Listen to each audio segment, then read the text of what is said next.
Hola, ¿qué tal? ¿Cómo están? Bienvenidos a esta siguiente sesión del Seminario de Emprendimiento de Alto Impacto que la incubadora de empresas de base tecnológica Unidad Durango del Instituto Politécnico Nacional ofrece para todos ustedes con la finalidad de otorgar las herramientas y los conocimientos necesarios para poder presentar o realizar una propuesta de emprendimiento, preferentemente de base tecnológica o de alto impacto. El día de hoy vamos a platicar acerca de un tema muy importante, la innovación y la creatividad. Tenemos que empezar platicando qué es creatividad, ¿no? Creatividad, bueno, hay muchas acepciones. La creatividad es la capacidad de generar nuevas ideas, nuevos conceptos, nuevas asociaciones entre ideas y conceptos que ya se conozcan precisamente, que habitualmente producen soluciones originales. Y la innovación es, digámoslo así, básicamente llevar a la práctica esas ideas creativas. Llevarlas a la práctica pero con éxito en el mercado. Ya lo veremos ahorita un poquito más adelante. ¿Cuál es la diferencia entonces entre creatividad e innovación? Bueno, que la innovación es la implementación rentable de ideas, decía Gordon Graham por allá en el año 2008. ¿Qué no es innovación? Bien, muchas veces nosotros pensamos que creatividad o crear algo es inventar algo que no existía. Normalmente se define de esa manera. Y que innovar algo es tomar algo que ya existía y mejorarlo. Esa es una acepción falsa, quiero decirlo, porque la innovación tiene que ser la implementación rentable de esas ideas. Para que se considere innovación, no basta solo con mejorar algo que ya existía, que sí puede ser innovador, pero también puede ser innovador crear algo que no existía. Pero no es el requisito suficiente para ser innovador. Dice Raúl López, que es un consultor colombiano, consultor en innovación y en creatividad, decía él, o dice él, los creativos jamás serán exitosos si no comprenden lo que es la innovación. Hay gente que es muy creativa y luego nosotros decimos, tal o cual persona o tal amigo es muy creativo. A veces lo relacionamos con ocurrencia, ¿no? Con alguien que es muy ocurrente, dices que es muy creativo.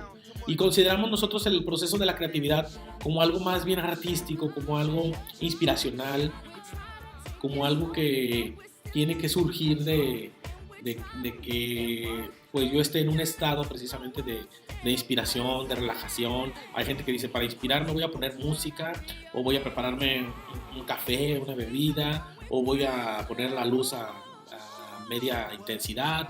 En fin, toman algunas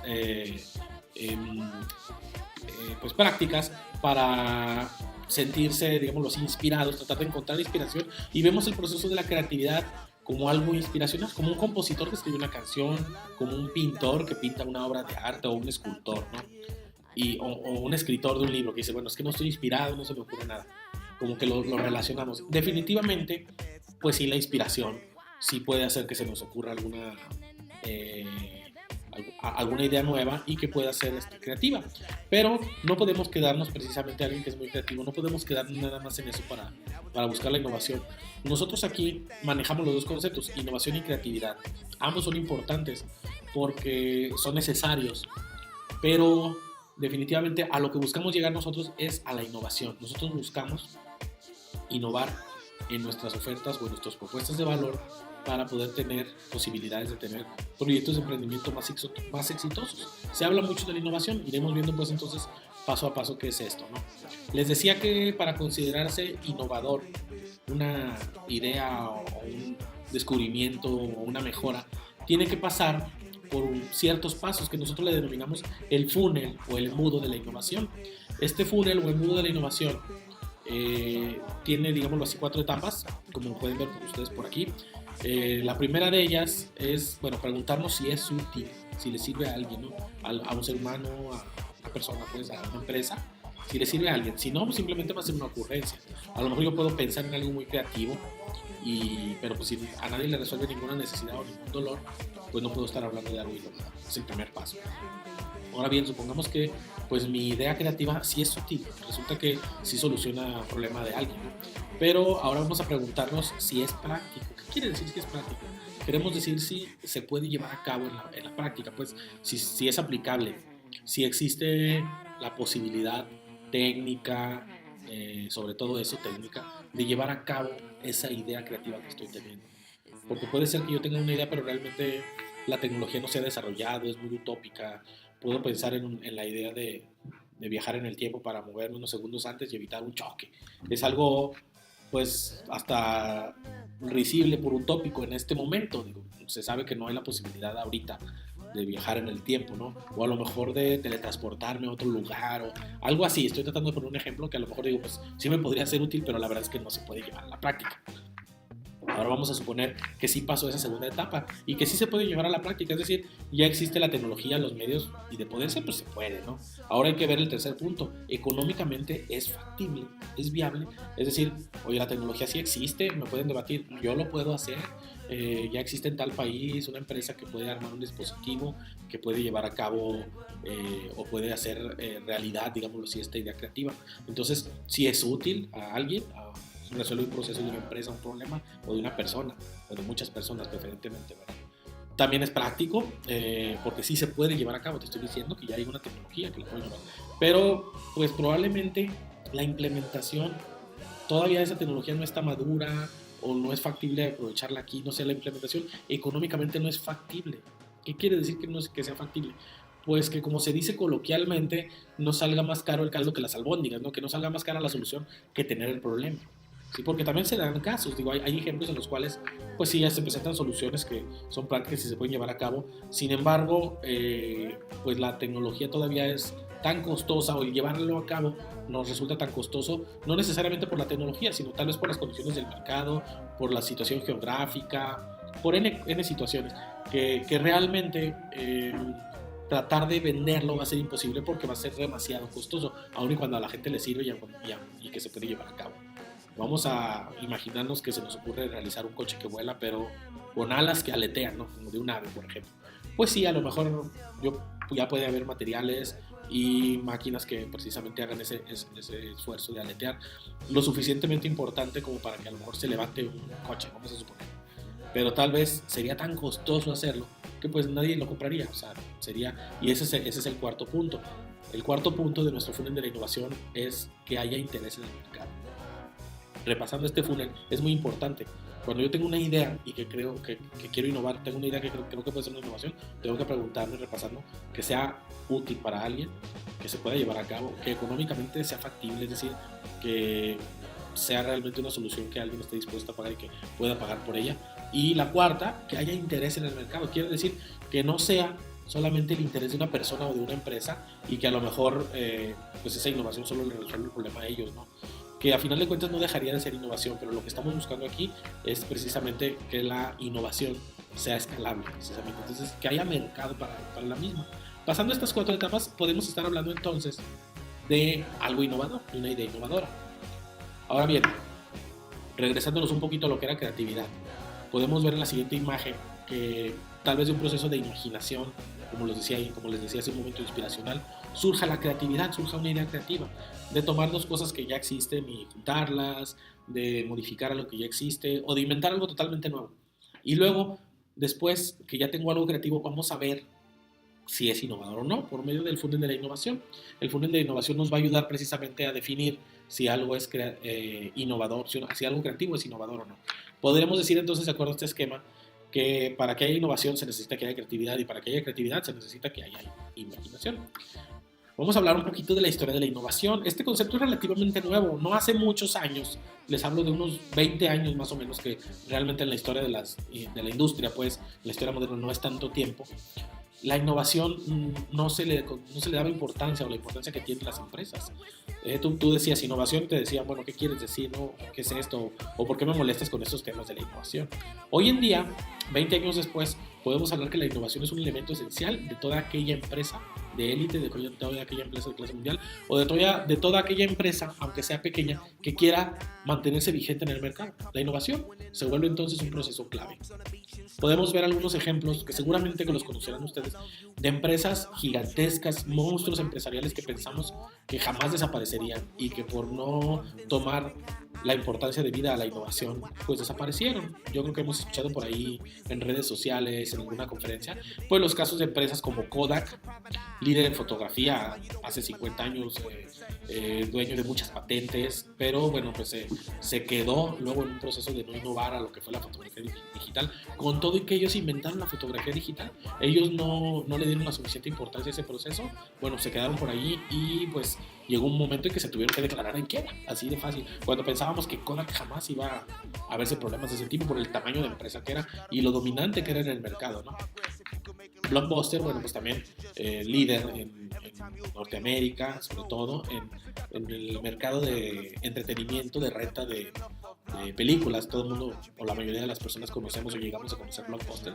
Y sabemos, bueno, que pues ya también se declaró en quiebra. Seguramente han escuchado la historia de que Netflix, los creadores de Netflix, le trataron de vender en su momento la idea a Blockbuster y ellos no la tomaron muy en serio, ¿no? Se habla como de una idea muy, muy romántica o de triunfo o de éxito de Netflix, en las cuales, bueno, pues Blockbuster a lo mejor dejó ir la oportunidad. Tal vez solamente estando en sus zapatos sabremos por qué los directivos en su momento tomaron esa decisión. Probablemente la tecnología todavía no estaba tan madura y había que invertir lo suficiente. Recordemos que el streaming de alta calidad, es decir, un video que se vea claramente, que no se interrumpa, que se pueda disfrutar, no tiene tanto tiempo.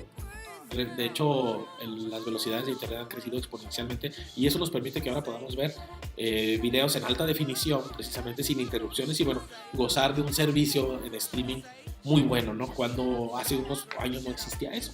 Tal vez fue una de las razones que lo orillaron, pero bueno, ahí no hubo alguien visionario, alguien que dijera, vamos a innovar y vámonos hacia esa tecnología y invertirle porque para allá va el mercado.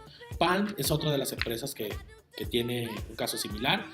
Era en su momento, tal vez varios de ustedes que están jóvenes no lo hayan conocido, no lo recuerden, digámoslo así, que era como el abuelito de las tablets, ¿no? De ahora. Era una agenda electrónica en la que tú con un lapicito electrónico podías apuntar citas, anotar notas ahí, etc.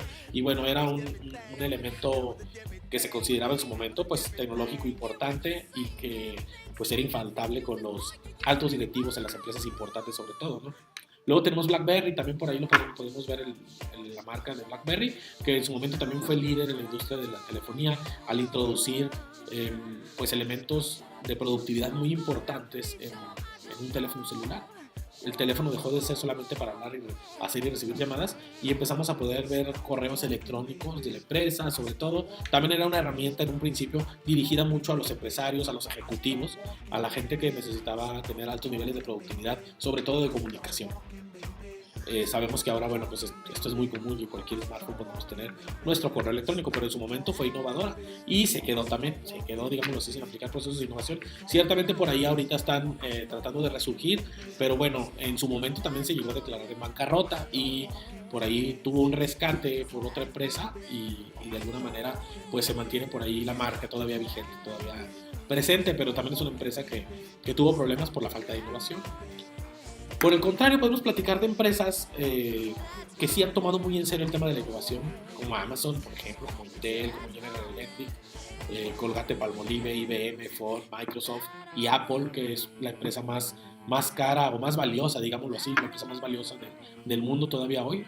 Se ha mantenido varios años así de esa manera y es precisamente por su grado innovador, por su grado de innovación. Ahora, ¿qué observamos aquí? Algo relevante que quiero que noten es que hay empresas relativamente nuevas o startups nuevas como podemos ver a Amazon, por ejemplo, y hay empresas que tienen muchísimos años, como la Ford o como General Electric, que tienen muchísimas décadas ya en el mercado y que sin embargo siguen tan vigentes como siempre. IBM, por ejemplo, IBM estuvo a punto, al borde de la muerte, al borde de la desaparición, pero innovó en su modelo de negocio. Ellos dejó de ser el fuerte, el vender computadoras, para convertirse precisamente en el tema de los sistemas, del Big Data, de la minería de datos, se metió en otras tecnologías, en software, y bueno, logró precisamente aplicar procesos de innovación a sus procesos productivos y se mantiene también vigente, ¿no? Se mantiene como una empresa fuerte. Entonces, pues aquí podemos sacar varias conclusiones, ¿verdad? Podemos ver que la innovación no es propiamente algo característico de la juventud o de las empresas jóvenes, hablando de empresas. La innovación se puede dar en empresas también que tienen muchos años. Ciertamente, por definición, con el paso del tiempo, y eso tiene mucho que ver también hasta con la psicología humana, las personas solemos batallar más para pensar fuera de la caja. Ahorita lo veremos más adelante.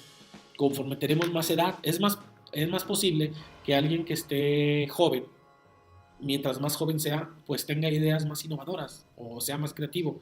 En términos generales es así, y eso es porque conforme vas viviendo, vas avanzando en un proceso de experiencias de la vida, y las empresas les pasa lo mismo, van teniendo memoria, sucesos, y van teniendo experiencias y van aprendiendo. Y este aprendizaje, entre comillas, tiene un efecto colateral no deseado, podríamos llamarle así, que es la fijación funcional.